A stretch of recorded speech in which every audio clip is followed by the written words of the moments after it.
A nossa próxima questão do Enem 2016, estamos aqui respondendo o caderno azul desta prova, é a questão 79. Vamos dar uma olhadinha nela.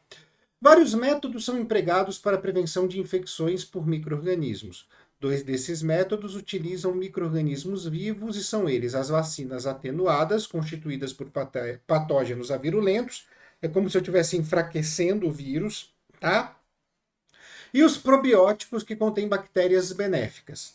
Na figura, são apresentadas 5 diferentes mecanismos de exclusão de patógenos pela ação dos probióticos no intestino animal. Então, vamos lá, vamos dar uma olhadinha no que a figura traz para a gente. Primeiro, competição por nutrientes. Então, esses patógenos vão competir com esses probióticos por nutrientes. Então, automaticamente já existe um prejuízo. Isso aqui até é uma relação ecológica, tá? A competição por nutrientes. 2.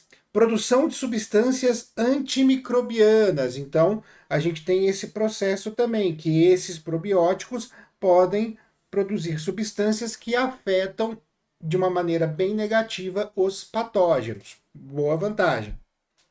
3. Disputas por sítio de adesão.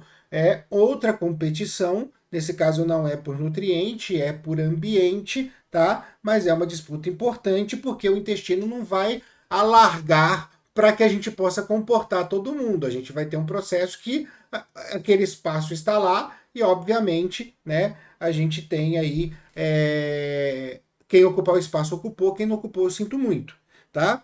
4. Estímulo à produção de imunoglobulinas. Tiago, o que é imunoglobulinas? A gente também conhece como anticorpos.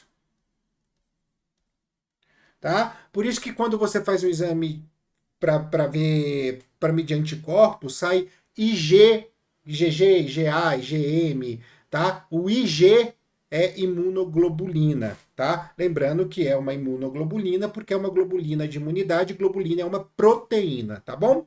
E o 5, manutenção da integridade epitelial. Obviamente, se eu não tenho lesão, se eu tenho o epitélio íntegro, eu tenho uma maior dificuldade do patógeno atuar. Então, os probióticos atuam também nesta integridade. Por quê? Porque eles não nos prejudicam, tá? Pelo contrário, eles nos auxiliam, como a gente pode ver aqui.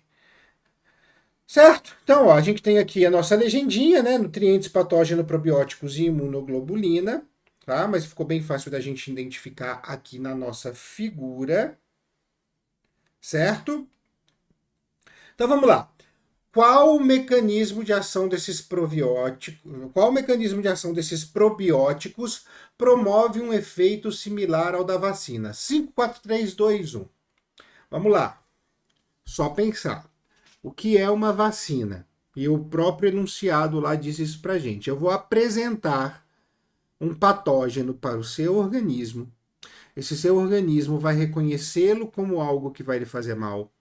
Automaticamente ele vai gerar uma resposta imune e vai permitir que haja uma resposta de memória, haja uma memória imunológica com esse patógeno, para que a próxima vez que ele entrar em contato com o seu organismo, ele seja reconhecido mais rapidamente e desta forma a gente consiga aí combatê-lo de uma maneira mais rápida, a ponto dele muitas vezes nem conseguir causar a doença. Isso é uma vacina.